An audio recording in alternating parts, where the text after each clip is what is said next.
HIV సోకింది అనుకుందాం sir. ఆ హెచ్ఐవి సోకింది, ఆ లక్షణాలు ఒక వ్యక్తిలో బయటపడడానికి ఎంత టైం పట్టొచ్చు అప్రాక్సిమేట్గా?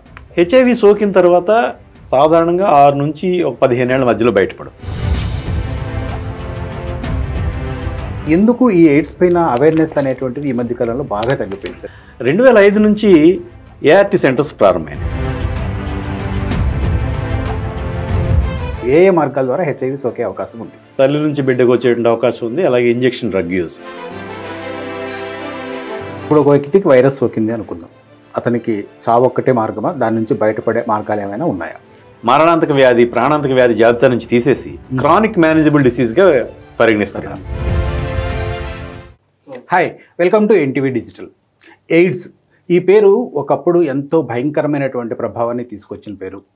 వైరస్ అనే విషయం మనకు తెలుసు. అయితే ఇటీవల కాలంలో ఎయిడ్స్ పైన చర్చ చాలా తగ్గిపోయింది. ఎందుకంటే ఈ మధ్య కేసులు పెద్దగా బయటికి రాకపోవడం, లేదంటే ప్రభుత్వం దీనిపైన అవేర్నెస్ తీసుకురావడంలో తగ్గించేసింది.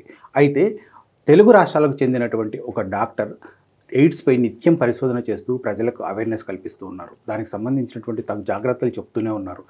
దేశ విదేశీ వేదికలపై ఎన్నో పరిశోధనా పత్రాలు సమర్పించారు.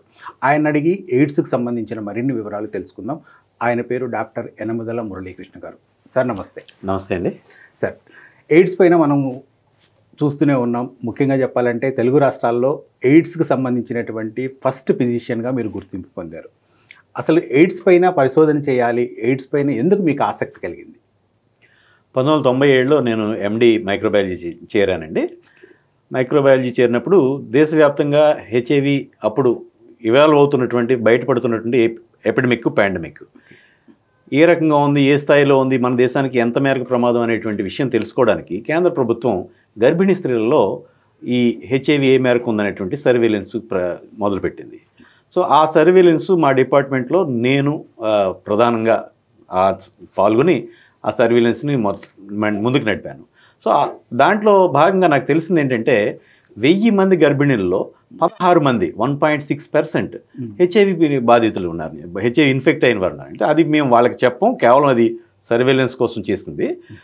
సో అప్పుడు నాకు అర్థమైంది, సో ఏదైతే దక్షిణాది ఆఫ్రికా దేశాల్లో ఎయిడ్స్ ఎంత విధ్వంసం సృష్టించిందో, ఇట్లాగా అక్కడ ఆర్థిక వ్యవస్థలు చిన్నాభిన్నమైపోయి శ్రామిక తరం ఏదైతే సెక్స్ ద్వారా వ్యాప్తి చెందుతుంది కాబట్టి ఎయిడ్స్, కష్టపడి పనిచేసి దేశాభివృద్ధికి పనిచేసేటువంటి దోహదపడేటువంటి యువతరం, శ్రామిక తరం అంతా కూడా కొన్ని దేశాల్లో తుడిచిపెట్టుకుపోయింది, బాగా ష్రింక్ అయిపోయింది.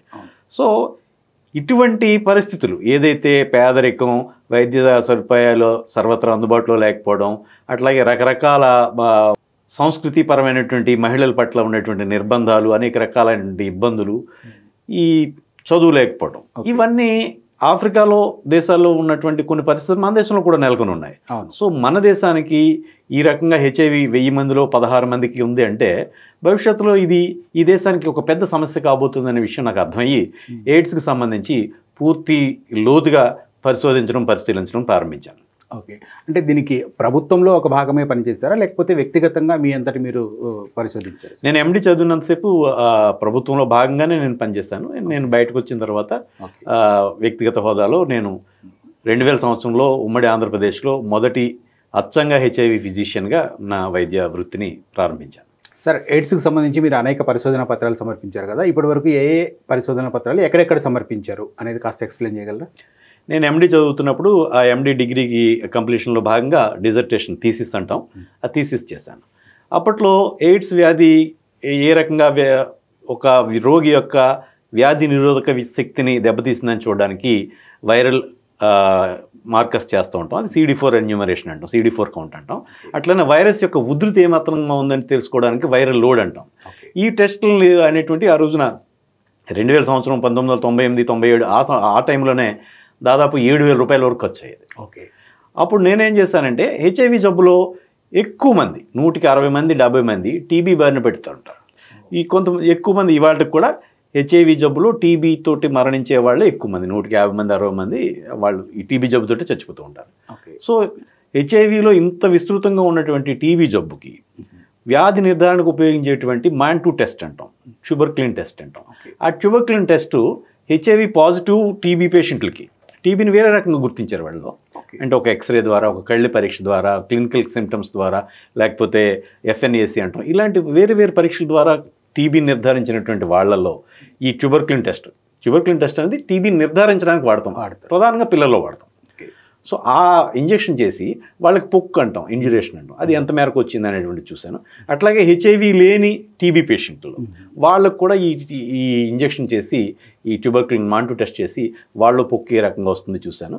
అట్లనే ఈ టీబీ HIV పేషెంట్లు ఈ పొక్కు సైజుకి వాళ్ళ యొక్క ఈ పరిస్థితికి, ఆరోగ్య పరిస్థితికి, లేదా చనిపోతున్నారా ఏంటి అనే విషయాన్ని గమనించాను. సో దాంట్లో యూనిఫామ్గా ఉంది.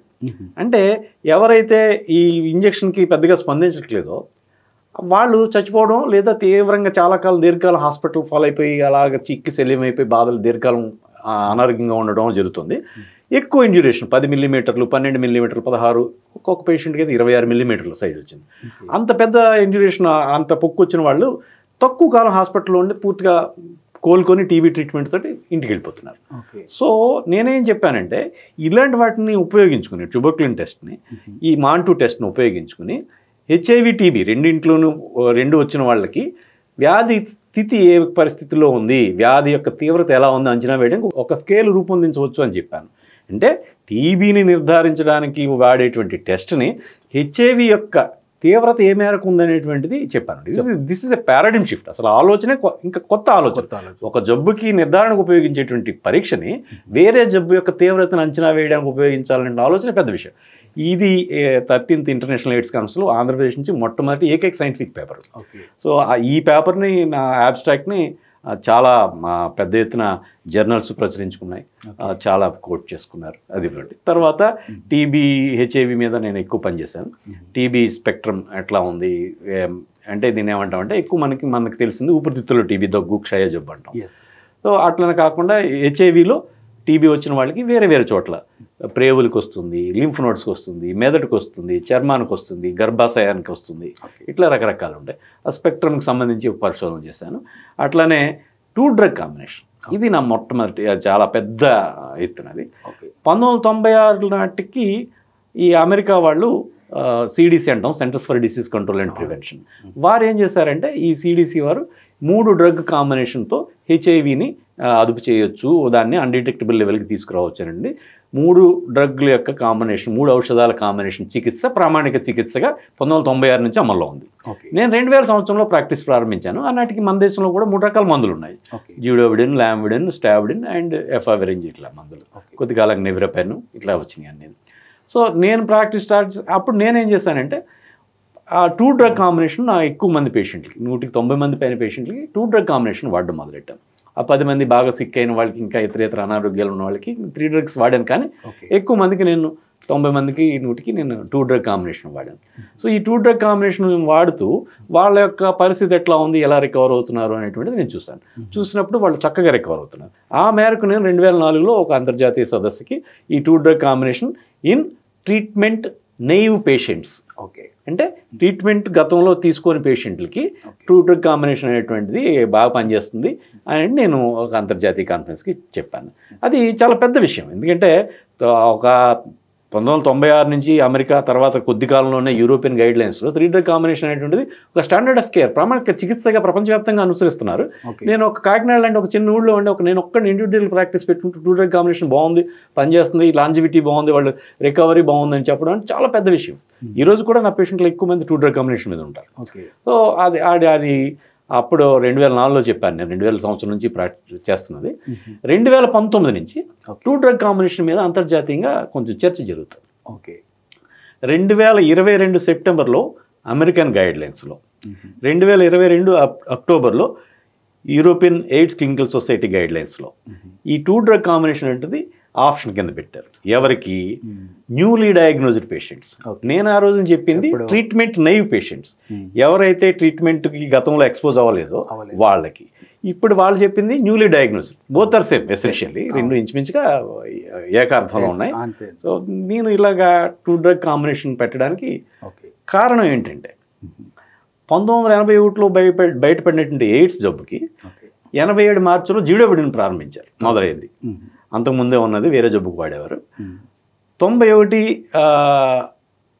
అక్టోబర్ నాటికి డెడనోసిన్ అన్నది, కొద్ది కాలంలో ల్యామ్విడిన్, ఇట్లా ఒకటి మందులు వచ్చుకుంటా పోయినాయి. సో వచ్చిన మందల్లా వాడడం మొదలెట్టారు. మొదట అందరు పేషెంట్కి జిడోవిడిన్ వచ్చిన వెంటనే జిడోవిడిన్ మొదలు పెడితే వెంటనే బ్రహ్మాండంగా రికవర్ అయ్యారు. 2 ఏళ్ల తర్వాత మళ్ళీ వాళ్ళ పరిస్థితి క్షీణించడం ప్రారంభించింది. తర్వాత 2వ మందు వచ్చింది, ఆ డెడనోసిన్ మొదలు పెట్టారు. వాళ్ళు మళ్ళీ వెంటనే రికవర్ అవ్వడం మొదలెట్టారు, కొద్ది కాలం మళ్ళీ క్షీణించడం మొదలెట్టారు. తర్వాత వేరే మందు 1995 చివరిలో వాళ్ళకి ఒక ప్రోటీయేజ్ ఇన్హిబిటర్ అనే మందులు వచ్చినాయి. ఆ మందులతో కలిపి 3 మందులు అవుతున్నాయి. ఆ 3 మందులు వాడడం వల్ల వైరల్ లోడ్ బాగా తగ్గిపోయింది, వాళ్ళు దీర్ఘకాలం పాటు ఆరోగ్యంగా ఉంటున్నారు. సో 3 మందులు కాంబినేషన్ వాడాల్సింది అనేటువంటిది ఒక స్టాండర్డ్ ఆఫ్ కేర్గా అప్పటి నుంచి ప్రతిపాదించారు.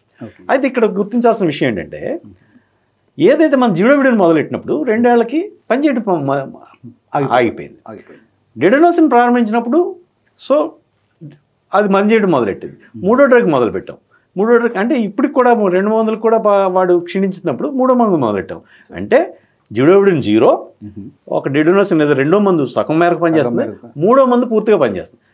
వాస్తవానికి మనం 3 మందులు అక్కడ ఇస్తున్నప్పటికి కూడా వాళ్ళలో పనిచేస్తుంది 1.5, 1.5 మందులు మాత్రమే పనిచేస్తున్నట్లయితే.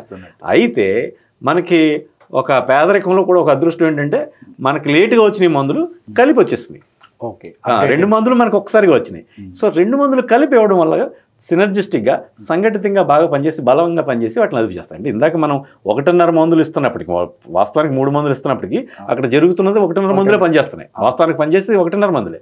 సో 2 మందులు ఏకకాలంలో ఇవ్వడం వల్ల ఈ వైరస్ని అదుపులో చేయొచ్చు, సినర్జిస్టిక్ యాక్షన్ అంటాం మేము, అలా పనిచేస్తుంది అనేటువంటిది. ఈ ప్రాతిపదికతో ఈ వైరస్ని బాగా అర్థం చేసుకుని ఈ డైనమిక్స్, ఇక్కడ ట్రీట్మెంట్ ప్రపంచవ్యాప్తంగా ఏం జరుగుతుంది, ఎలా ఇచ్చారు, ఏమైంది అని అన్ని విషయాలు అర్థం చేసుకుని ఆకలింపు చేసుకుని 2 మందుల ఔషధాన్ని పెట్టాను.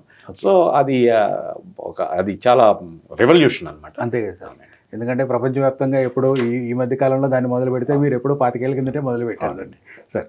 ఓకే, ఇప్పుడు దాదాపు 40 ఏళ్ళుగా ఎయిడ్స్ మనకు 43 ఏళ్ళు టు బి 43 ఏళ్ళు టు బి ప్రిసైజ్. చాలా చిన్న వాటికి కూడా కొత్త జబ్బులు, లైక్ కరోనా 4 ఏళ్ల కిందట వచ్చింది, దానికి అప్పుడే మందులు, కరోనా వైరస్ లాంటి వాటిని మనం ఉత్పత్తి చేసుకోగలిగాము, దాన్ని అరికట్టుకోగలిగాము. ఎందుకు ఎయిడ్స్ వరకు ఇంతవరకు పూర్తి స్థాయి చికిత్సా విధానం లేదు? అట్ ది సేమ్ టైం ఒక వైరస్ లాంటి దాన్ని కూడా, అంటే వ్యాక్సిన్ లాంటి దాన్ని కూడా మనం ఎందుకు కనిపెట్టలేకపోయాం? ప్రధానంగా ఎయిడ్స్ అనేది దాని అంతటదే జబ్బు కాదండి. హెచ్ఐవి అనేటువంటి దాని అంతటదే జబ్బు కాదు.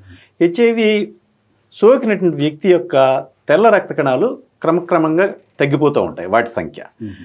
ఒక క్రిటికల్ లెవెల్కి వచ్చిన తర్వాత ఈ పేషెంటు తన చుట్టూ ఉన్నటువంటి మన వాతావరణంలో, మన ఈ గాల్లో బోళ్ళన్ని రోగకారిక మరి రోగం కలగచేయని బ్యాక్టీరియా, వైరస్, ఫంగై, పారసైట్స్, ఇలా రకరకాల వీటికి లొంగిపోతాయి. ఓకే. సో ఆ రకంగా ఏదైతే ఒకసారి ప్రాణాంతకమైనటువంటి సీరియస్ జబ్బు పాల్పడతాడో ఈ పేషెంట్, బారిన పడతాడో, అప్పుడు ఎయిడ్స్గా పరిగణిస్తూ ఉంటాం. ఓకే. అదే దురదృష్టవశాత్తు అమెరికా కానీ యూరోపియన్ కంట్రీస్ కానీ అభివృద్ధి చెందిన దేశాల్లో వాళ్ళకి ఈ సాంక్రమిక వ్యాధులు, ఇన్ఫెక్షన్స్ డిసీజెస్, అంటువ్యాధులు చాలా తక్కువ. వాళ్ళకి పారాసైటిక్ డిసీజెస్ ఉండవు. ఒక మలేరియా వాళ్ళకి అమెరికాలో ఉండదు, ఒక టీబీ చాలా అరుదు, అత్యంత అరుదు. అలాగే ఇంకా న్యూమోనియాస్, బ్యాక్టీరియల్ న్యూమోనియాస్ చాలా తక్కువ.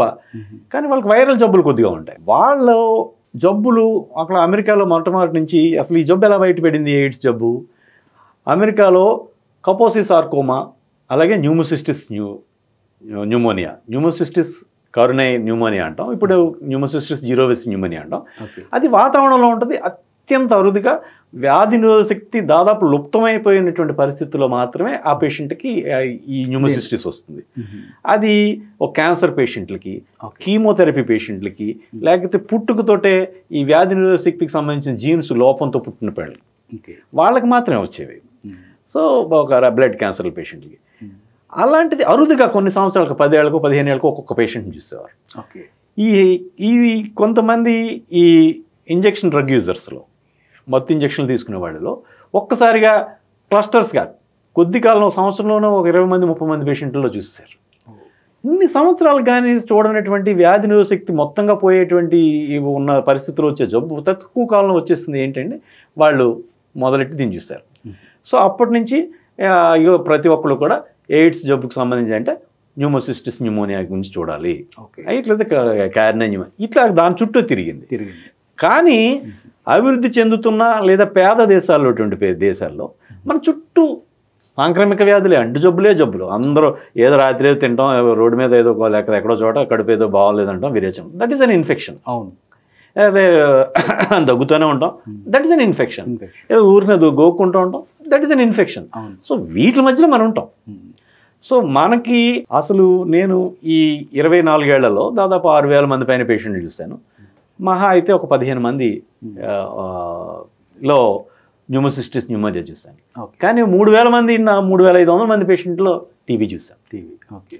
సో మనకి ఏది అవసరం అనేటువంటి విషయం మీద మనకి అవగాహన లేకపోవడం వల్ల కేవలం వాళ్ళ మీద విదేశీ సంపన్న దేశాల యొక్క గైడ్ లైన్స్ మీద, మార్గదర్శకాల మీద ఆధారపడడం వల్ల మనం ఈ జబ్బుని మిస్హ్యాండిల్ చేస్తాం. ఓకే. నిజానికి టీబీ జబ్బు, హెచ్ఐవి జబ్బు ఉన్న పేషెంట్కి హెచ్ఐవి మందులు ఇవ్వకపోయినా టీబీ జబ్బు ఇస్తే ఒక 5 ఏళ్ళు 10 ఏళ్ళు ఇంకా అదనంగా బతుకుతాడు. ఓకే. కేవలం టీబీ మందులు, హెచ్ఐవి మందులు ఇస్తే ఇంకా పూర్తిగా పాలన పడుతాడు. కానీ ఇది కూడా మనం మిస్హ్యాండిల్ చేస్తాం. అక్కడ బీటింగ్ అరౌండ్ బుష్ అంటాం.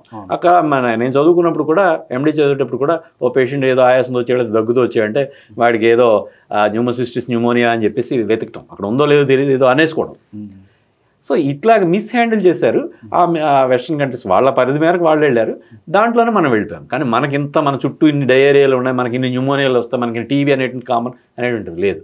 సో ఈ జబ్బుని ఇట్లాగ పూర్తిగా అర్థం చేసుకోవడానికి నాకు ఇక్కడ పరిస్థితులు ఏంటి, అక్కడ పరిస్థితులు ఏంటి, ఈ విషయాలన్నీ స్పష్టంగా ఒకసారి చూస్తే అర్థమైపోయింది. This is a common sense అండి. మరి గొప్ప ఏమో అక్కర్లేదు. అక్కడ ఏం జరుగుతుంది, ఇక్కడ ఏం జరుగుతుందో తెలుసుకుంటే సరిపోతుంది. ఇక్కడ ప్రతి ఒక్కడికి ఇటీవల కాలం వరకు కూడా ప్రతి పేషెంట్కి కూడా న్యూమోసిస్టిస్ న్యూమోనియా రాకుండా ఇవాళ కూడా కొంతమంది వాడుతూ ఉంటారు. ఏదైతే బ్యాక్టీరియం డిఎస్ అంటాం, సల్ఫామెథాక్సిజోల్, అలాంటి కోట్రైమాక్సిజోల్ అంటాం. ఓకే. ఆ మందులు వాడడం అనేటువంటిది చాలా కామన్ ప్రాక్టీస్. అండ్ అది అంత అన్కామన్, అది వాడక్కర్లేదని నాలాంటి వాళ్ళు చెప్పినా వినేవాళ్ళ పరిస్థితి కాదు. కానీ నా ప్రాక్టీస్ వరకు నేను ఎవరికి ఆ మందులు ముందు ఇవ్వలేదు, వాళ్ళది నాకు తెలుస్తుంది రాదని. చాలా అరుదైన విషయం. ఈ వైరస్కి సంబంధించి అంటే పాశ్చాత్య దేశాలకు, అంటే అమెరికన్ కంట్రీస్ కానీ లేదా ఆఫ్రికన్ కంట్రీస్ కానీ ఇండియన్ కండిషన్స్ కానీ, అంటే వేరియేషన్స్ ఏమైనా ఉన్నాయా సార్ వైరస్ లోడ్ విషయంలో కానీ? వైరస్ అంటే మార్పులు చేర్పులు జరుగుతూ ఉంటాయి కదా వైరస్ అన్న తర్వాత. వాళ్ళు అమెరికాలో అభివృద్ధి చెందిన అన్ని దేశాల్లో వాళ్ళ ట్రాన్స్మిషన్ వేరు, మన ట్రాన్స్మిషన్ వేరు. వాళ్ళది ప్రధానంగా గేస్, హోమోసెక్సువల్స్, తర్వాత రెండోది ఇంజెక్షన్ డ్రగ్ యూస్. హెట్రోసెక్సువల్గా ఆడ మగ మధ్య లేదా మగ ఆడ మధ్య జరిగేది చాలా తక్కువ పర్సంటేజ్. కానీ ఈ వృద్ధిలో ఉన్నటువంటి దేశాల్లో, పేద దేశాల్లో male to female, female to male, ఆడ మగ మధ్య ఎక్కువ హెట్రోసెక్సువల్ అంటాం. సో ఇదొకటి. రెండొకటి జబ్బు యొక్క పరిస్థితి ఏంటంటే, వాళ్ళ వాతావరణంలో అభివృద్ధి చెందిన దేశాల్లో, సంపన్న దేశాల్లో వాళ్ళ వాతావరణంలో బ్యాక్టీరియా, ఫంగై ఇవన్నీ చాలా అరుదు కాబట్టి వ్యాధి నిరోధక శక్తి బాగా క్షీణించిపోయిన తర్వాత కానీ మనం ఇందాక చెప్పుకున్నటువంటి ఈ న్యూమోసిస్టిస్ కార్నియో, లేకపోతే సైటోమెగలో వైరస్సో, లేకపోతే హెర్పిస్ వైరస్సో, ఇట్లాంటి చాలా అరుదైనటువంటి జబ్బులు వస్తూ ఉంటాయి. మన దేశంలో మాత్రం చాలా ముందుగానే మన చుట్టూ మనకి భారతదేశంతో సహా అనేక వృద్ధిలో ఉన్న దేశాలకి టీబీ అనేటువంటిది ప్రధాన ఆరోగ్య సమస్య. మన దేశంలో గత ఏడాది 80 లక్షల మంది పైన టీబీ జబ్బు బయటపడ్డారు. 80 లక్షలు. సో అతిపెద్ద దేశం మన, highest number of patients in world. So మనకి వెంటనే మా పక్కనున్న వైరస్, ఈ హెచ్ఐవికి గురైన వ్యక్తి పక్కనే తన ఇరుగునో పొరుగునో లేకపోతే సమాజం లేదా మార్కెట్కి వెళ్తారు, అట్లా వాళ్ళకి తొందరగా వచ్చేటువంటి టీబీ జబ్బును బయట పెడతారు. సో ఈ జబ్బులు వేరు. అట్లాగే తరచుగా న్యూమోనియా, బ్యాక్టీరియల్ న్యూమోనియాస్కి బలవుతూ ఉంటారు, గురవుతూ ఉంటారు. అట్లనే ఈ డయేరియాస్, అలాగే చర్మ వ్యాధులు కూడా మనకి కొంచెం తక్కువ కాబట్టి, ఇప్పుడు తగ్గింది కాబట్టి పర్వాలేదు. సో ఈ జబ్బులు వేరేగా ఉంటాయి. అట్లాగే చాలా కాలం పాటు వాళ్ళు జబ్బులకు గురవరు. మన వాళ్ళు తక్కువ కాలంలో ఒక 5 ఏళ్ళకు 6 ఏళ్ళకు కూడా టీబీ జబ్బు ఫాలో అయిపోతారు. ఇప్పుడు ఒక వ్యక్తికి హెచ్ఐవి సోకింది అనుకుందాం సార్. ఆ హెచ్ఐవి సోకింది, ఆ లక్షణాలు ఒక వ్యక్తిలో బయటపడడానికి ఎంత టైం పట్టవచ్చు అప్రాక్సిమేట్గా? హెచ్ఐవి సోకిన తర్వాత సాధారణంగా 6 నుంచి 15 ఏళ్ల మధ్యలో బయటపడుతుంది. ఓకే. అభివృద్ధి చెంది అంటే మనం టెస్ట్ చేసినప్పుడు అది 3 నెలల కల్లా బయటపడిపోతుంది. రక్త పరీక్ష. సో సోకిన తర్వాత 3 నెలల లోపు మనం టెస్ట్ చేస్తే అది రక్త సోకిందా లేదా అని తెలిసిపోతుంది రక్త పరీక్షలో. ఓకే. ఇప్పుడు మనం ప్రపంచవ్యాప్తంగా ఇప్పుడు ఉన్న పరిస్థితిని తెలుసుకుందాం. ఎపిడమిక్, ఈ పీడ ప్రారంభమైన తర్వాత, హెచ్ఐవి పీడ ప్రారంభమైన తర్వాత ఈ 43 ఏళ్లలో ప్రపంచవ్యాప్తంగా 8,84,00,000 మందికి ఈ వైరస్ సోకింది. ఇప్పటికీ ఈ 43 ఏళ్లలో 4,23,00,000 మంది ఈ జబ్బుతో చనిపోయారు. 2023 చివరి నాటికి ప్రపంచవ్యాప్తంగా 3,99,00,000 మంది ఈ జబ్బుతో బాధపడుతున్నారు. ఇది 3,99,00,000 మంది, 4,23,00,000 మంది చనిపోయిన వాళ్ళు లెక్కేసుకుంటే 8,22,00,000 ఉన్నారు. కానీ 8,84,00,000 మందికి ఈ జబ్బు సోకింది అనుకున్నాం. ఓకే. జబ్బు ఎప్పుడో సోకినప్పటికీ ఆ వ్యక్తి యొక్క ఆరోగ్యం క్షీణించిన తర్వాత, ఏదో జబ్బు వచ్చిన తర్వాత ఏదో హాస్పిటల్కి వెళ్తే అప్పుడు టెస్ట్ చేస్తే బయటపడుతూ ఉంటాం. సో ఆ రకంగా జబ్బును ఇప్పుడు నిర్ధారించిన వాళ్ళ సంఖ్య 86% మంది ఉంటారు. 14% మంది వాళ్ళ వ్యాధి నిర్ధారణ జరగాల్సింది ఇవాళ రేపు వచ్చినాలో 10 సంవత్సరం ఇట్లా బయటపడతా ఉంటారు. సో ఈ రకంగా ఎవరైతే వ్యాధి నిర్ధారణ కాకుండా ఉన్నారో వాళ్ళకి తెలియకుండానే మిగతా వాళ్ళకి ఈ జబ్బుని సంక్రమింపజేసేటువంటి అవకాశం ఉంది. ఓకే. సో హెచ్ఐవి అనేటువంటిది ఆ రకంగా చాప కింద నీరులాగా వెళ్తూ ఉంటుంది. సో హెచ్ఐవి అనేటువంటిది వెరీ మచ్ దేర్. ఉదాసీనత అనేటువంటిది ఎంత మాత్రం కుదరదు. హెచ్ఐవి ఖచ్చితంగా ఇప్పటికి వ్యాపిస్తూనే ఉంది. ఈ ప్రపంచంలో మన దేశంలో ఇప్పుడు 25 లక్షల మంది హెచ్ఐవితో ఉన్నారు. స్టిల్ ఇప్పుడు గత ఏడాది అంచనాల ప్రకారం 25 లక్షల మంది భారతీయుల్లో హెచ్ఐవి ఉంది, హెచ్ఐవితో బాధపడుతున్నారు. తెలుగు రాష్ట్రాల జనాభా జాతీయ జనాభాతో పోలిస్తే 6% కంటే తక్కువ ఉన్నప్పటికి కూడా ఓకే తెలుగు రాష్ట్రాల్లో ఆంధ్రప్రదేశ్ 3,30,000 మంది, తెలంగాణ 1,60,000 మంది, మొత్తం దగ్గరగా 5 లక్షల మంది. 25 లక్షల మందిలో 5 లక్షల మంది అంటే ప్రతి 5 భారతీయ హెచ్ఐవి పేషెంట్లో ఒకరు తెలుగు వాళ్ళు కావడం అనేటువంటిది చాలా దురదృష్టకరమైన పరిణామం. ఇది చాలా పరిస్థితి యొక్క తీవ్రతని తెలియపరుస్తోంది. బాధ్యత కలిగినటువంటి మీడియా మిత్రులు కానివ్వండి, సామాజికవేత్తలు కానివ్వండి, అందరూ కూడా సందర్భం వచ్చినప్పటికల్లా ఈ జబ్బుల గురించి మాట్లాడాలి. ఈ హెచ్ఐవి అనేటువంటిది ఎప్పటికీ ఉంది. ఒక్కసారి వస్తే ఈ జబ్బు పోవడం అనేది జరగదు. ఒక ఇన్ఫెక్షస్ డిసీజెస్లో ఓ మాట చెప్తూ ఉంటాం, nobody is safe until everyone is safe అంటారు. అంటే ప్రతి ఒక్కళ్ళు ఈ జబ్బు నుంచి, ఎవరికి ఈ జబ్బు లేకుండా ఉంటే తప్ప ఈ జబ్బు నుంచి ఏ ఒక్కరు సేఫ్గా కాదు, సురక్షితం కాదు. అంటే ఏ కొద్ది మందికి ఉన్నా వాళ్ళ నుంచి ఇంకోళ్ళ నుంచి మొత్తం అందరికీ ఎవరికైనా సరే ఇన్ఫెక్షన్ వచ్చేటువంటి అవకాశం ఉంది అనేటువంటిది. సో హెచ్ఐవి అనేటువంటిది మన సమాజంలో, మన భారతీయ సమాజంలో, ప్రత్యేకించి తెలుగు సమాజంలో చాలా విస్తృతంగా వ్యాపించింది.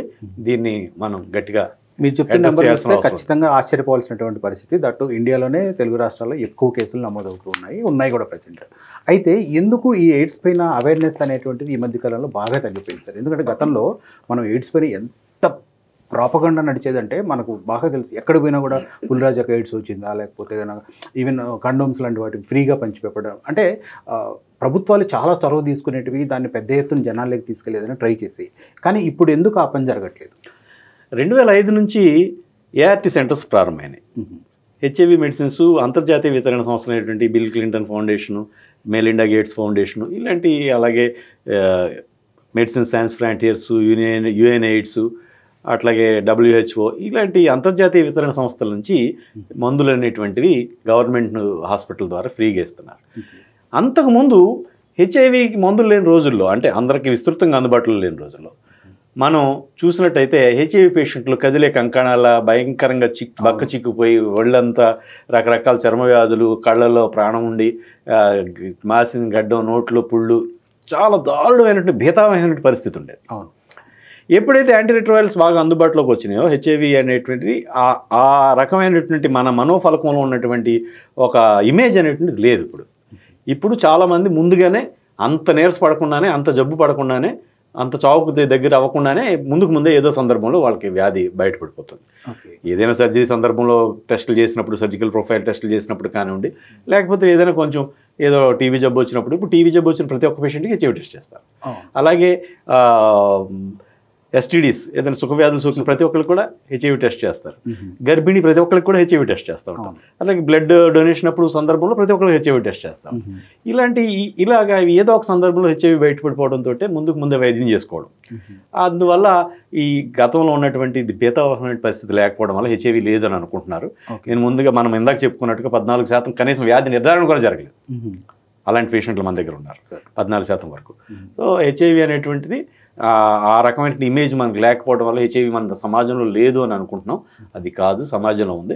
ఇంకో విషయం చెప్పుకోవాలంటే సార్, హెచ్ఐవి అనేటువంటిది గతంలో పేదవాళ్ళకి సంబంధించిన విషయం.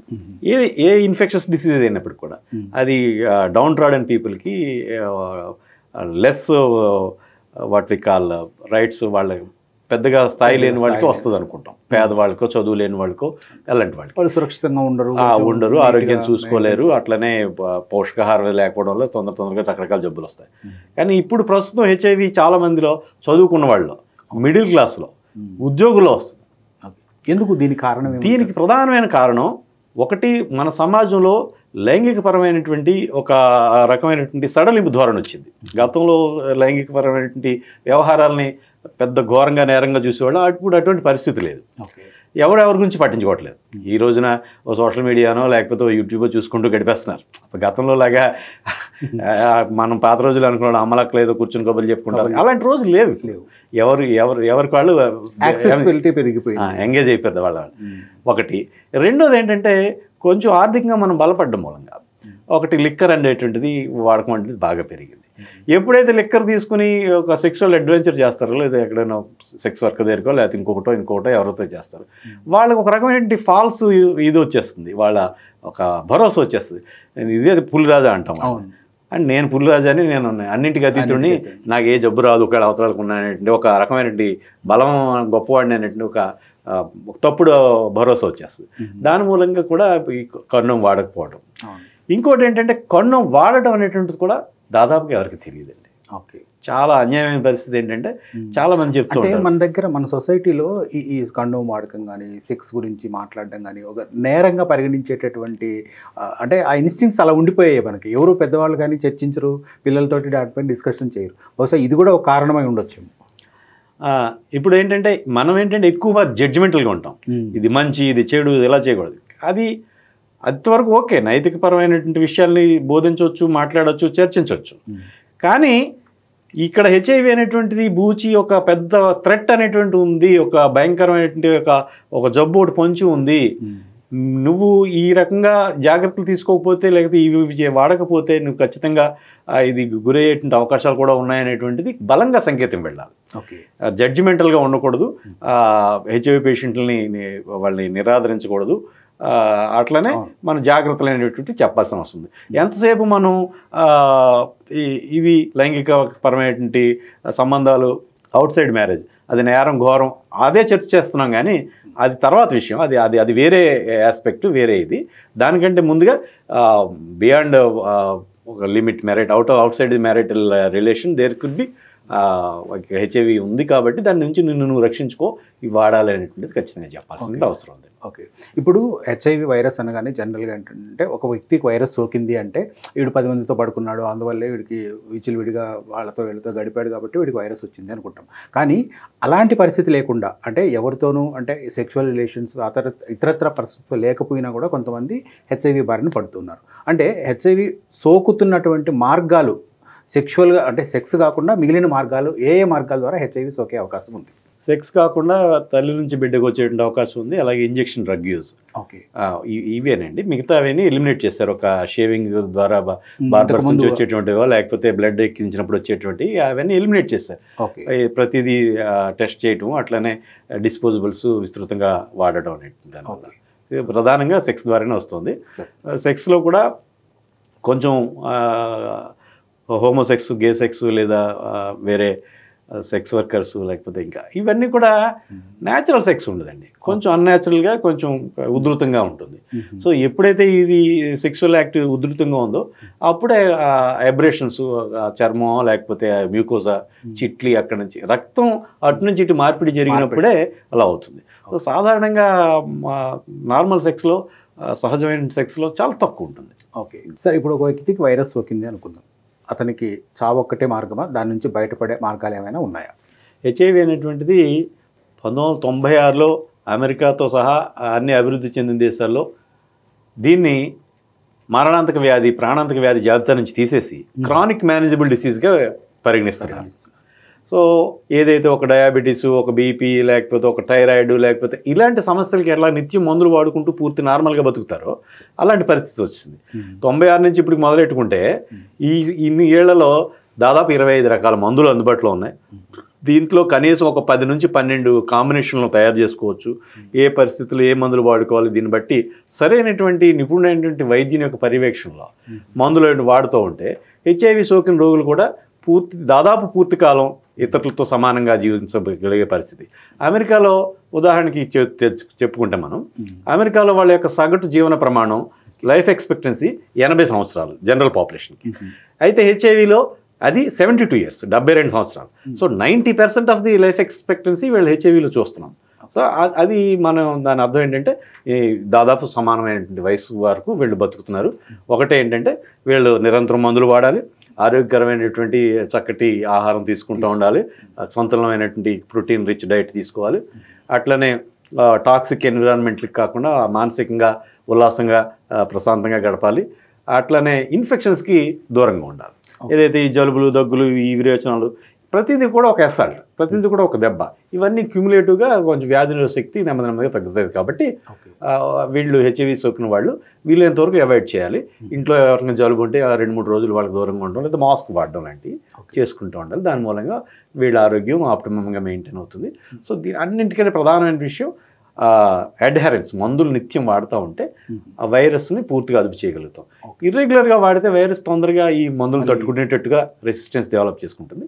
తర్వాత నెక్స్ట్ జనరేషన్కి వెళ్ళాలి, నెక్స్ట్ స్టెప్కి వెళ్ళాలంటే అది ఇంకా కొంచెం ఖరీదు అవుతుంది. తర్వాత కొన్ని సైడ్ ఎఫెక్ట్స్ కూడా ఎక్కువ ఉంటాయి. కాబట్టి మందులు నిత్యం వాడడం అనేటువంటిది ఒక భాగం చేసుకోవాలి జీవితం. ఈ మధ్యకాలంలో మనకు లెనికాపవర్ ఒక మందు వచ్చేసింది, ఇది ఖచ్చితంగా ఎయిడ్స్ పట్ల ఒక సంజీవన్ లాంటిది అనేసి ప్రచారం జరిగింది. అది ఏంటి సార్? అంటే వైరస్ సోకిన వ్యక్తికి ఆ మందులు ఇవ్వాలా, లేకపోతే ముందు జాగ్రత్తగా ఆ మందుని తీసుకోవాల్సి వస్తుందా? ఇప్పుడు లెనకాపావిర్ మీద జూలై 2024లో న్యూ ఇంగ్లాండ్ జర్నల్ ఆఫ్ మెడిసిన్లో ఈ ఒక పరిశోధన ప్రచురించారండి. ఇది వీళ్ళు చేసింది ఏంటంటే ఈ దక్షిణాఫ్రికా అలా ఉగాండా ఇంకా కొన్ని దేశాల్లో ఏం చేశారంటే డిస్కార్డెంట్ కపుల్స్, ఓకే, భర్త పాజిటివ్ భార్య నెగిటివ్, ఇలాంటి వాళ్ళలో ఇప్పుడు మనకి ఈ ఎక్కువగా వృద్ధిలో ఉన్న దేశాల్లో నెగోషియేట్ చేయలేరు. అంటే మహిళలకి ఆర్థిక స్వాతంత్రం ఉండదు కాబట్టి, భర్త మీద డిపెండెంట్ కాబట్టి, భర్త పాజిటివ్ అయినా ఆమెని నువ్వు కండం వాడని నిర్బంధించడం కానీ, లేదా నువ్వు నా దగ్గర రావద్దని నిర్బంధించడం కానీ చేయలేదు. ఇలాంటి పరిస్థితుల్లో ఈ మహిళలకి ఇంజెక్షన్ ఇచ్చారు 26 వారాలకు ఒకటి. అట్లానే అంతకు ముందు ఉన్నటువంటి వేరే మందులు కూడా వాడుతున్నారు, ప్రీ ఎక్స్పోజర్ ప్రొఫైలాక్సిస్ అని చెప్పేసి ఈ మందులు వాడారు. ఈ మందులు ఆ మందులు రెండింటిని పోల్చి చూశారు. పోల్చి చూసినప్పుడు ఈ 5,000 మంది మేరకు పోల్చి చూసినప్పుడు అవతల వేరే మందులు వాడిన వాళ్ళలో ఇంజెక్షన్ అనేటువంటిది ఈ లెనకాపవర్ ఇంజెక్షన్, దీన్ని క్యాప్సిడ్ ఇన్హిబిటర్ అంటాం. క్యాప్సిడ్ ఇన్హిబిటర్ అనేటువంటిది చాలా మొత్తం రెవల్యూషనరీ. ఇప్పటి వరకు ప్రతి హెచ్ఐవి మందు కూడా ఏదో ఒక ప్లేస్లో ఒక పరిస్థితిలో ఒక చోట పనిచేస్తుంది, ఒక ఎంజైమ్ మీద ఒక చోట. ఈ లెనకాపావిర్ దీన్ని క్యాప్సిడ్ ఇన్హిబిటర్ అంటారు, 3 చోట్ల పనిచేస్తుంది. సో ఇది చాలా వైడెస్ట్ యాక్షన్ ఉన్నటువంటి డ్రగ్ అది. వీళ్ళు ఈ మందు ఇవ్వడం వల్ల 6 నెలలకు ఒకటి, 26 వారాలు ఉన్నాం, 26 అంటే సంవత్సరానికి 2 ఇంజెక్షన్స్, 26 ఒకటి, ఆ తర్వాత ఇంకో 26. వీళ్ళు చూసినటువంటి దీంట్లో మిగతా మందులు ఏవైతే 2 డ్రగ్ కాంబినేషన్ వేరే అంతకుముందు వాడుతున్నామో ఈ జబ్బు రాకుండా, వాళ్ళలో ఒక 40 మంది వరకు హెచ్ఐవి జబ్బు సోకింది. కొన్ని వేల మందిలో చూస్తే, కొన్ని సంవత్సరాల పాటు చూస్తే. ఇది లెనకాపావిర్ ఇంజెక్షన్ ఇచ్చిన వాళ్ళలో ఒక్కళ్ళకి కూడా ఈ జబ్బు సోకలేదు. సో అందువల్ల రానున్న రోజుల్లో లెనకాపావిర్ అనేది ఒక ఔషధం అయినప్పటికి కూడా దాదాపుగా ఒక వ్యాక్సిన్ తరహాలో పనిచేస్తాయి. అంటే జబ్బు రాకుండా ఈ ఒక 6 నెలలకు ఒక ఇంజెక్షన్ తీసుకుంటే, మన వాళ్ళు ఏదో టీటీ ఇంజెక్షన్ ఏదో ఒంట్లో బలినప్పుడు లేదా చిన్న గాయం అయినప్పుడు అట్లనే 6 నెలలకు ఒకసారి తీసుకుంటే, సో రానున్న కాలంలో ఈ హెచ్ఐవి వ్యాప్తి నిరోధానికి ఈ లెనకాపావిర్ ఇంజెక్షన్ అనేటువంటిది రానున్న ఒక 5 ఏళ్లలో 10 ఏళ్ళలో బహుశా ఈ పేటెంట్స్ లేకపోతే ఈపాటికే వచ్చేసి ఉండాలి. ఏవో నెగోషియేట్ చేస్తానే ఉంటుంది యుఎన్ఎయిడ్స్, WHO వంటి సంస్థలు. రానున్న ఏళ్లలో ఈ లెనకాపావిర్ వ్యాక్సిన్ లాగా ఉపయోగించే సందర్భం అవకాశం ఉంది. హెచ్ఐవి సోకిన ఒక వ్యక్తి హెచ్ఐవి లేనటువంటి ఒక భార్యతోటి సెక్స్ చేశాడు అనుకుందాం, వితౌట్ కండోమ్ సెక్స్ చేశాడు, వెంటనే ఆవిడకి సోకే అవకాశం ఉంటుందా? అంటే అన్ని రకాలుగా ఆరోగ్యంగా ఉన్నటువంటి పరిస్థితుల్లో, మన దేశం లాంటి పరిస్థితులు అలాంటివి కుదరవు.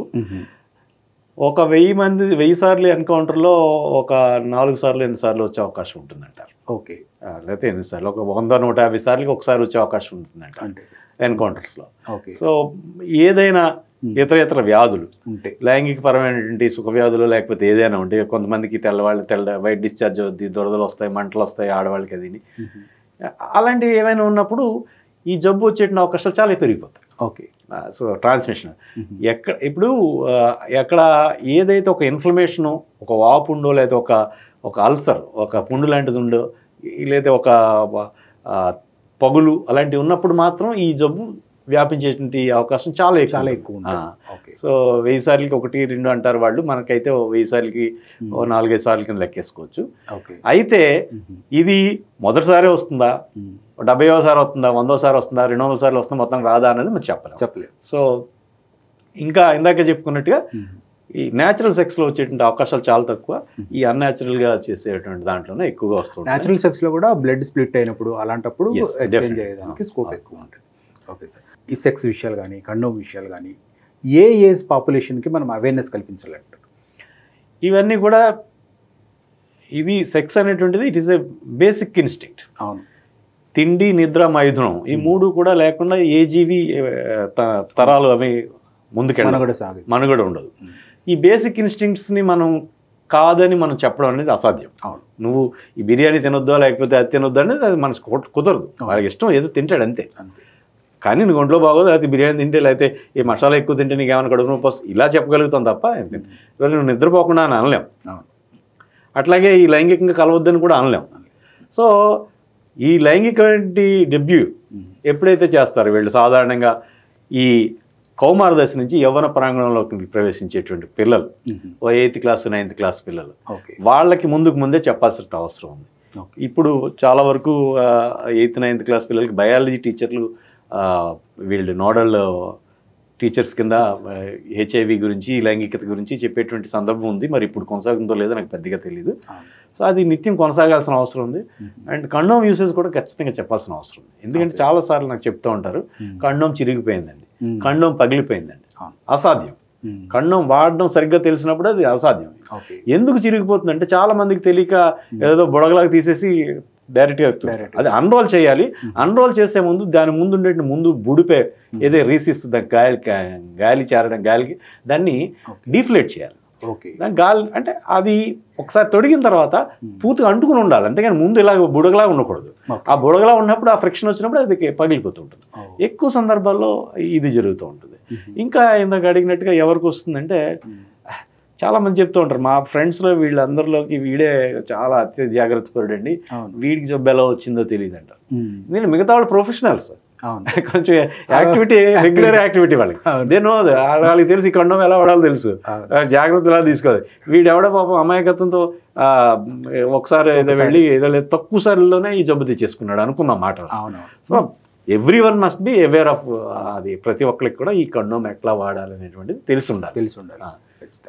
అదే after all it is a basic instinct, సహజాతం, మనిషి యొక్క సహజాతం, ప్రతి జీవి సహజాతం అది.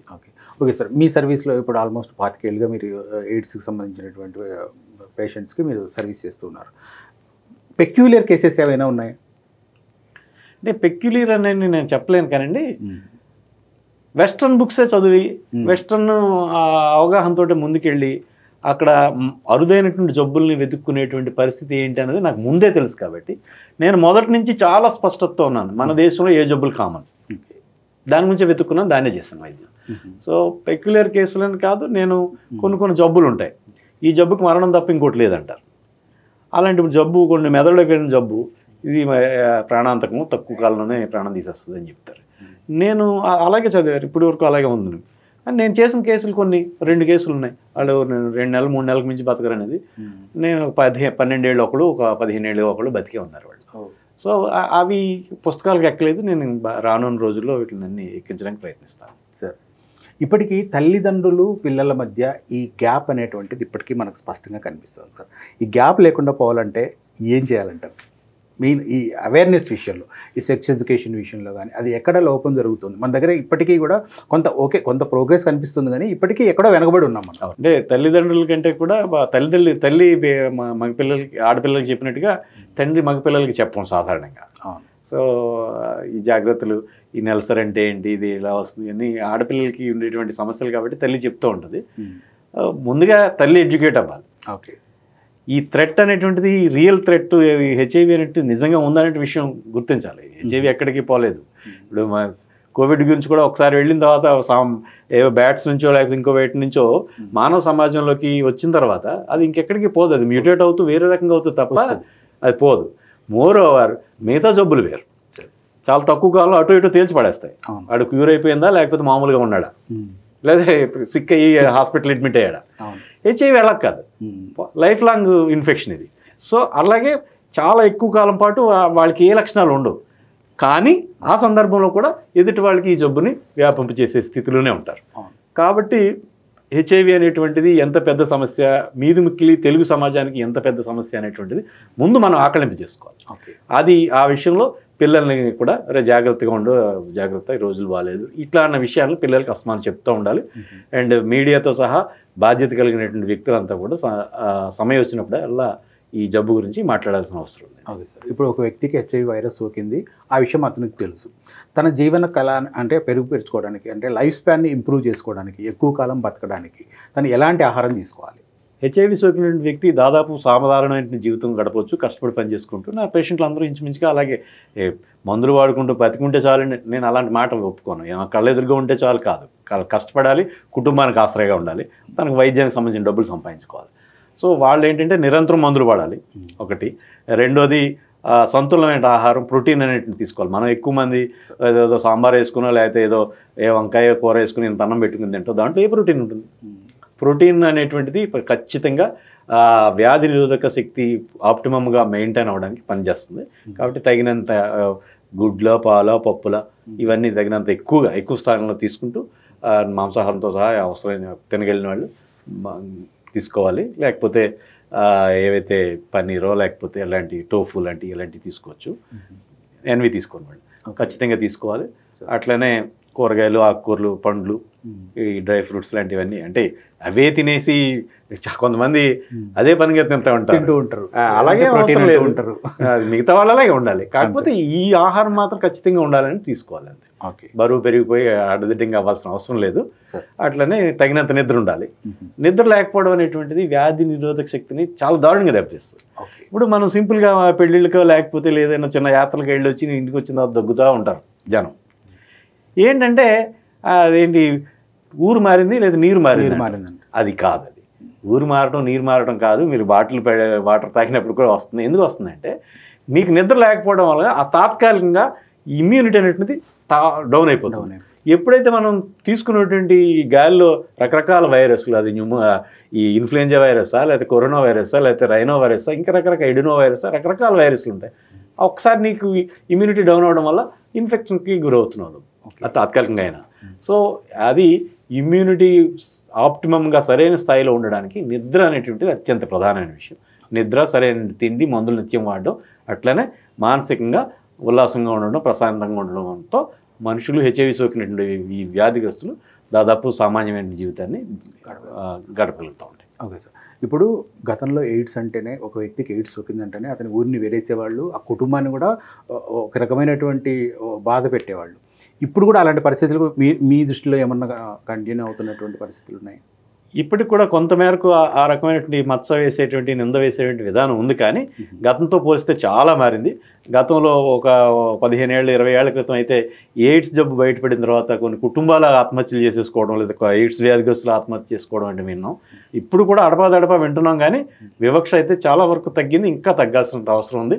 వాళ్ళని పూర్తిగా నార్మల్గా తీసుకోవాల్సినటువంటి అవసరం ఉంది. ఓకే, నెక్స్ట్ మీ పరిశోధనలు ఎలా ఉండబోతున్నాయి సార్? ఏంటి, దేనిపైన వర్క్ చేస్తున్నారు? నేను ఈ హెచ్ఐవి మీద వర్క్ చేస్తూనే ఉంటాను. అంటే లేని స్పెషాలిటీని కొత్తగా నేను మొదలుపెట్టాను. అంటే నేను అంతా సబ్జెక్ట్ నాకు డయాబెటీస్ మీద, హైపర్ టెన్షన్ మీద ఆసక్తి ఎక్కువ అండి. డయాబెటీస్ మీద వర్క్ చేస్తూ ఉన్నాను. కొంచెం డయాబెటీస్ కొంచెం మేనేజ్ చేస్తున్నాను నా పేషెంట్ల వరకు. అంటే ఏదో చెప్తారు చూడండి, అవసరమే అన్నీ నేర్పుతుందని. నా పేషెంట్లు దీర్ఘకాలం అయిన తర్వాత వాళ్ళ బీపీ, షుగర్ పాలవ్వడం, వాటికి సంబంధించి కూడా కొంచెం ఎక్కువ అధ్యయనం చేసి షుగర్ మేనేజ్మెంట్ అది కూడా నేర్చుకుంటున్నాను. నాకు చేయాలని కానీ అది టూ ఇయర్లీ అంతా నేను నాకున్న పరిధిలో నేను చేయలేనేమో, అయినా చేయడానికి ప్రయత్నిస్తున్నాను. ఇప్పుడు ఎయిడ్స్ సోకిన వాళ్ళలో ఈ టీబీ అనేది ఉంటుంది ఎక్కువగా కనిపిస్తుంది అనేసి మీరు చెప్పారు. అట్ ది సేమ్ టైం అంటే కంపేర్ చేయడం, అంటే షుగర్ పేషెంట్స్లో కానీ బీపీ పేషెంట్స్లో కానీ ఈ ఎయిడ్స్ అంటే ఇంటర్లింక్ చేయడానికి స్కోప్ ఉందా సార్? అంటే ఎక్కువ ఇంపాక్ట్ అవుతున్న వాళ్ళు ఎవరైనా ఉన్నారా? సాధారణంగా ఎట్లా ఉండదంటే వయసు వరుసగా చేస్తాం. హెచ్ఐవి సోకిన వాళ్ళకి టీబీ పరీక్షలు చేస్తాం, ఓకే. టీబీ సోకిన వాళ్ళు కూడా హెచ్ఐవి పరీక్షలు చేస్తాం.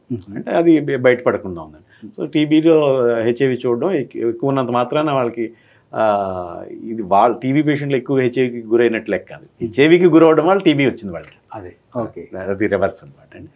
ఈ మధ్యకాలంలో డయాలిసిస్ పేషెంట్స్ ఉన్నారు కదా సార్, వీళ్ళు ఆల్మోస్ట్ వాళ్ళందరూ హెచ్ఐవి బారిన పడుతున్నారని విన్నాను నేను. అంటే మిషనరీస్ వాళ్ళు ఎక్స్చేంజ్ అవుతూ ఉంటారు. ఎందుకు, ఏ రీజన్ అయి ఉండొచ్చు సార్? అంటే హెచ్ఐవి కంటే కూడా హెపటైటిస్ బికి హెచ్సివికి అది బాగా గురవుతూ ఉంటారు. ఓకే. అది మరి ఒకవేళ ఎక్కడైనా పొరపాట్లు జరుగుతున్నాయేమో దాని మీద నేను మాట్లాడలేను. మిషన్స్ వల్ల నేను ఎక్కడ విన్నాను అనమాట, ఇలా అంటే ఎక్స్చేంజ్ అవుతూ ఉంటాయి. అంటే ఒకే మిషన్ పైన 2-3 డయాలిసిస్ చేస్తూ ఉంటారు కాబట్టి అలాంటి పరిస్థితి ఉంటుంది. ఓకే సార్, ఇప్పుడు అన్సేఫ్ సెక్స్ తోటి మనకు హెచ్ఐవి సోకుతుంది అనే విషయం తెలిసినా కూడా ఇప్పటికీ చాలామంది ఇంకా హెచ్ఐవి బారిన పడుతున్నారు. అంటే ఆ మూమెంట్లో వాళ్ళు కంట్రోల్ చేసుకోలేకపోవడం వల్లనే ఇలాంటి పరిస్థితులు వస్తున్నాయి అనుకోవచ్చు. నెంబర్ 1, హెచ్ఐవి ఉనికిని మనం నిరాకరించడం. మనం హెచ్ఐవి భారతదేశానికి మీదిమిక్కిలి తెలుగు సమాజానికి ఎంత పెద్ద సమస్య అనేటువంటిది ఒకటి, అది అక్కడ ఉంది అక్కడ అనేటువంటిది మనం చూడగలగాలి. నెంబర్ 2 ఏంటంటే, ఒక్కసారి ఏదో చూడండి, మా పాతకాలంలోనే మా వాడు పేకాడతాడా, లేదా ఎప్పుడైనా మందు కొట్టినప్పుడు పేకాడతాడా, మందు కొట్టినప్పుడే కొంచెం ఆ పేకాడికి వెళ్ళి అక్కడి నుంచి అలా కొంచెం సాని కొంపకి వెళ్తాడు, ఇట్లాంటి ఏవో కామెడీగా విన్నాము మనం. ఒక్కసారిగా ఆనందాన్ని జూరేసుకోవాలనుకోవడం, ఏదో మందు లిక్కర్ తీసుకుని బయటికి సెక్షువల్ ప్లెజర్ కోసం వెళ్ళడం, దాన్ని విడదీసేసుకోవాలి. If you want to go with girl, liquor తీసుకోవద్దు అని నేనైతే అలా చెప్తాను. If you want enjoy liquor, enjoy that liquor alone. అంటే నేను నేను సపోర్ట్ చేయట్లేదు, కానీ దానికే పరిమితమై ఉండని నేను సలహా ఇస్తున్నాను. అది ఎప్పుడైతే లిక్కర్ తీసుకుంటూ ఉంటారో అప్పుడు వీళ్ళకి ఇన్హిబిషన్స్ పోతాయి. నేను అన్నింటికీ అతీతుడిని, నేను పులిరాజాని, నాకు జబ్బు రాదు, అవసరాలకి ఉండదు, ఉన్నారు కానీ నాకు రాదు అనేటువంటి ఒక ఫాల్స్ ఒక కాన్ఫిడెన్స్ వచ్చేస్తుంది వీళ్ళకి. ఆ భరోసా వల్ల వీళ్ళకి లోన్ అవుతూ ఉన్నారు. ఖచ్చితంగా ఇది ఒకటి.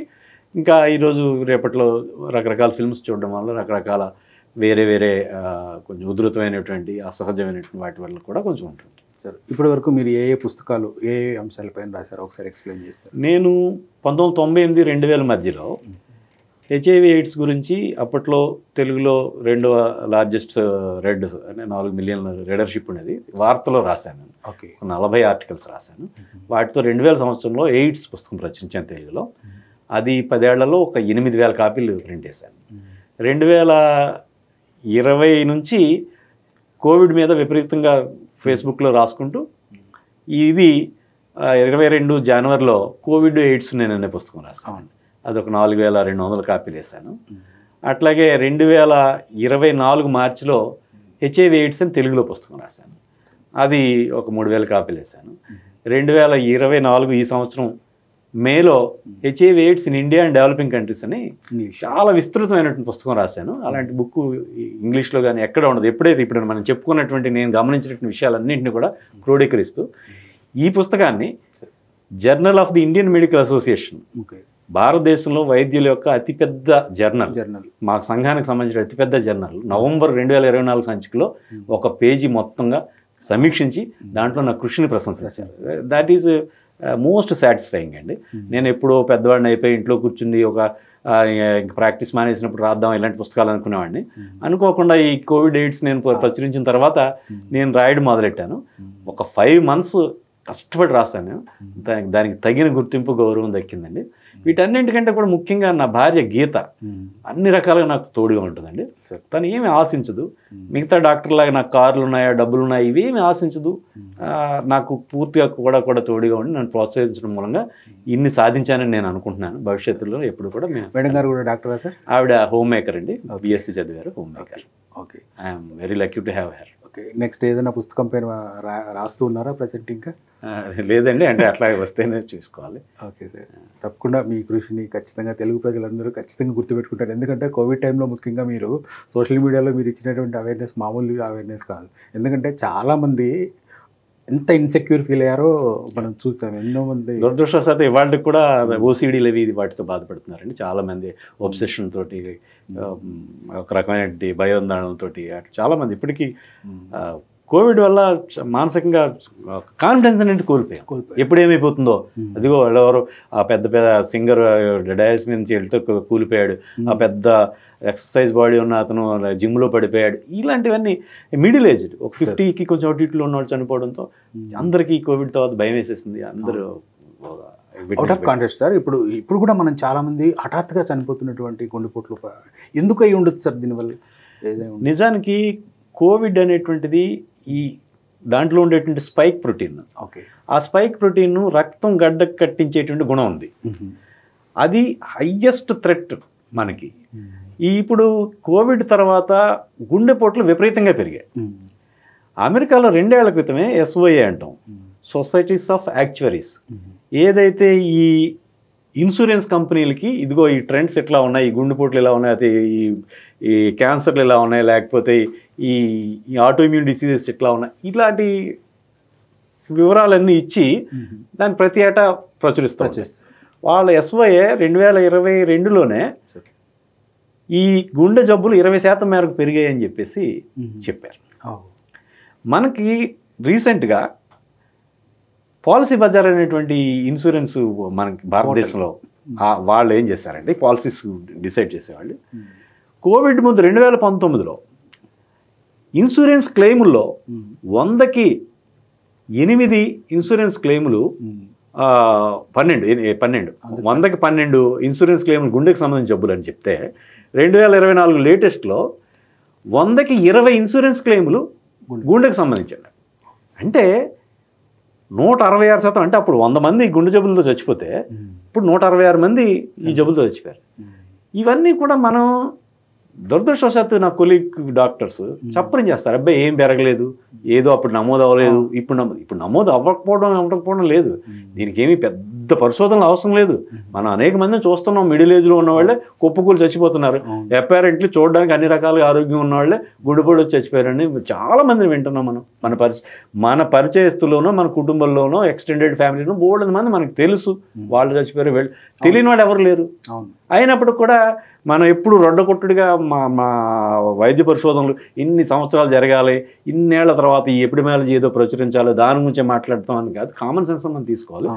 నేనేమంటానంటే ఇప్పుడు గుండెకి సంబంధించి రక్తం గడ్డకట్టకుండా ఉండడానికి, ఈ గుండెపోటుకి గురవకుండా ఉండడానికి అనేక రకాలు ఉంటాయి. ఇప్పుడు ఒక బీపీ ఉంది, వాళ్ళకి మనం ఒక యాస్పిరిన్ వాడుతున్నాం, లేకపోతే ఒక ఎథెరోస్క్లెరోటిక్ జబ్బు ఇస్కీమియా ఉంది, ఛాతీలో నొప్పి వస్తుంది, వాళ్ళకి యాస్పిరిన్ వాడుతున్నాం, లేకపోతే షుగర్ ఉంది వాళ్ళకి యాస్పిరిన్ వాడుతున్నాం, గతంలో స్ట్రోక్ వచ్చింది వాళ్ళకి యాస్పిరిన్ వాడుతున్నాం, స్టెంట్ వేసారు వాళ్ళకి యాస్పిరిన్ వాడుతున్నాం, వాళ్ళకి మెదడులో ఏదో క్లాట్ అయింది, లేకపోతే చెయ్యి ఏదో కొంచెం బలహీన పడింది వాళ్ళకి యాస్పిరిన్.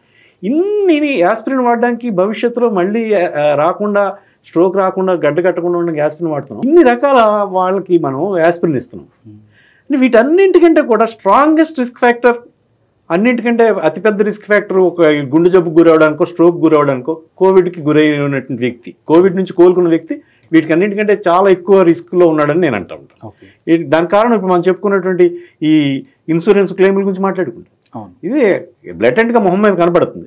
సో మనం సాంప్రదాయకంగా వైద్య పరిశోధనలు ఇన్ని జరిగిన తర్వాత దాని గురించి మాట్లాడడం, ఇవన్నీ క్రోడీకరించిన తర్వాత ఇవి మాట్లాడడం దగ్గర మనం ఆగిపోయి మన కామన్ సెన్స్ కోల్పోయామని నేను అంటాను. చాలామంది డాక్టర్లు నేను కొన్ని చోట్ల చూశాను చప్పరం చేయడం, అబ్బాయి ఏం లేదండి, పెరగలేదండి, ఏం పెరగలేదు, అందరికీ తెలుసు. ప్రతి కుటుంబాలకి వాళ్ళ బంధువుల్లోనో, ఎక్స్టెండెడ్ ఫ్యామిలీలోనో, వాళ్ళ పరిచయస్తులోనో కోవిడ్ తర్వాత గుండెపోటుతో చచ్చిపోయారు, లేదా స్ట్రోక్ వచ్చింది. ఇవన్నీ కామన్ సెన్స్ పాయింట్స్. సో నేనైతే ఈ కోవిడ్ నుంచి బయటపడడం, కోవిడ్కి గురవడం కూడా యాస్పిరిన్ వాడకానికి ఒక సూచికగా, ఒక ఇండికేటర్గా వాడుకోవాలి అని డాక్టర్లకి చూసుకోవాలని నేను అనుకుంటాను. ఓకే, మేము పరిశోధనలో అయిన తర్వాత చేస్తాం అనుకుంటాం, చేస్తూ ఉంటాం. ఇప్పుడు కొంతమంది మా మిత్రులతో కూడా ఈ విషయం చెప్తూ ఉంటారు సార్. ఇప్పుడు కోవిడ్ ఎప్పుడో వచ్చి ఉంటుంది, 2022లో ఒక ఎఫెక్ట్ అయినటువంటి ఒక పర్సన్ ఉంటాడు, అతను 2024లో ఏదో ఒక గుండెపోటుతో చనిపోతాడు. అంటే అతను రక్తం గడ్డకట్టడానికి కావచ్చు, లేదంటే గుండెపోటు కారణం, అంటే అంత లాంగ్ పీరియడ్, అంటే ఇది కోవిడ్కి సంబంధం లేదని చెప్పడానికి కూడా ఇదో కారణం అనిపిస్తుంది. ఇప్పుడు గుండెపోటు అనేటువంటిది ఆ రక్తనాళాల్లో ఆ కొవ్వు చేరటం, లేకపోతే ఆ లూమెన్ అనేటువంటిది కుంచుకుపోవడం అనేటువంటిది సంవత్సరాల తరబడి జరుగుతుంటుంది. ఓకే, అది ఇప్పుడు గుండెపోటు వచ్చింది, ఆ కొవ్వు ఇప్పుడు చేరిందంటే అది ఈ 1 నెల క్రితం 6 నెలల క్రితం జరిగింది కాదు. దాదాపు 20 ఏళ్ళ నుంచో 15 ఏళ్ళ నుంచో కొద్దిగా చేరుతుంది. ఆ చేరడం అనేటువంటిది ఆ లూమెన్ తగ్గిపోవడం, దాన్ని తొందరగా గడ్డకట్టేటువంటి పరిస్థితిని ఈ కోవిడ్కి సంబంధించినటువంటి ఈ యాంటీజెన్స్ స్పైక్ ప్రోటీన్స్ దాన్ని వేగవంతం చేస్తాయి. ఓకే, అంతేగాని 4 ఏళ్ల క్రితం 3 ఏళ్ల క్రితం కోవిడ్ వచ్చింది, ఇవాళ వచ్చింది దానివల్ల కాదంటే నేను ఒప్పుకోను. Okay sir, thank you so much. ఎందుకంటే ఎయిడ్స్కి సంబంధించి సమగ్ర సమాచారాన్ని ఒక విధంగా చెప్పాలంటే ఖచ్చితంగా ఈ విషయాలు ఈ ఇంటర్వ్యూ చూసిన తర్వాత అందరికీ ఎయిడ్స్ పైన ఒక అవగాహన వస్తుంది. ఎంత జాగ్రత్తగా ఉండాలో దానికి జాగ్రత్త పడేదానికి అవకాశం ఉంటుంది. మున్ముందు మీరు మరిన్ని పరిశోధనలు చేయాలని, తెలుగు ఖ్యాతిని మరింత దిశలా వ్యాప్తి చేయాలని కోరుకుంటున్నాం. Thank you so much. Thank you అండి.